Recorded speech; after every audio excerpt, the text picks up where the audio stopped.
And thank you for the NCRI for having me today at this very important online gathering. I think it's a very important subject, and obviously we've seen a lot of the news about this in the media in the past couple of days. I think a lot of things have been said here already about the human rights violations of the Iranian regime and its terrorism campaign, which basically started with the establishment of the Islamic Republic. One thing that I would like to add as well is I think, from our perspective, someone like Assadollah Assadi, who's being identified as the third counselor of Iran's embassy in Vienna, the Iranian regime really doesn't care about diplomacy or diplomatic protocols, whereas ambassadors and their staff in other countries, they celebrate the embassy's work in intensifying relationships, trade, and promoting peace. The regime's embassy is engaged in handling bombs and plotting terrorist attacks across the globe, and so it's for us not a surprise and really nothing new. And it really dates back to the early writings of Khomeini in the 40s, when he was writing his first tracts about targeting liberals and those people who are critical about his version of Islamic fanaticism. And in fact, those writings back in the 40s resulted in the formation of the first Islamic fundamentalist group in Iran's contemporary history, the Fadaiyan Islam, which was really a group that started a first wave of terror campaigns in Iran, targeting a lot of intellectuals, including Ahmad Kasravi, who was one of the Iranian leading historians.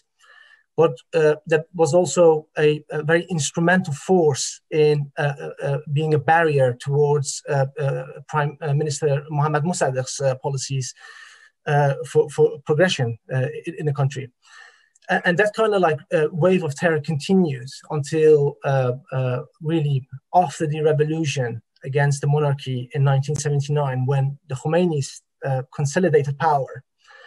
And at this point had really all the state resources at their disposal in order to continue a wave of terror attacks domestically, but to also expand this abroad internationally. And they immediately also went for Iranian dissidents abroad, including very important figures such as Dr. Kazem Rajavi, who was assassinated in Geneva, and Dr. Abdul Rahman Qasimlu in Austria, to name just a couple of these cases. And in most of these cases, unfortunately, the perpetrators of the attacks were allowed to leave the country due to the economic interests of these European nations, and or out of fear of reprisals from the Iranian regime. And the kind of the message that this policy of appeasement by European countries was sent basically towards the religious dictatorship demonstrated to the theocracy that they can assassinate their opponents abroad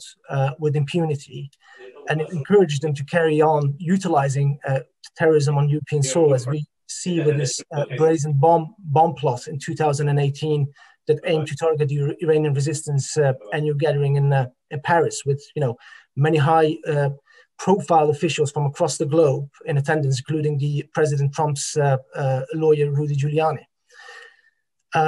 So this is obviously all nothing new. And in fact, I must also say that, French investigation to Shahpour Bakhtiar's assassination or murder, the Shah's last prime minister, revealed the mullahs' worldwide intelligence and terrorism network that stretches from Europe to the US, using its diplomatic embassies to plan and carry out terrorist attacks. And this is an investigation from early 90s.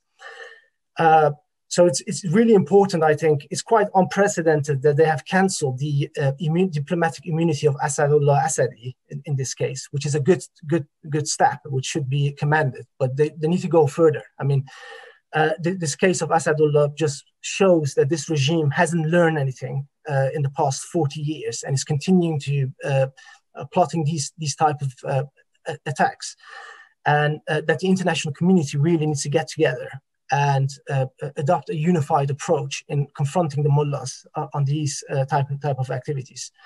And we can't be abstaining from the UN Security Council vote on extending the embargo on arms sales to Iran, and then expect the Hezbollah movement, for instance, to take us seriously when we're trying to address the regional issues in Lebanon that the Iranian regime is playing a very detrimental role in.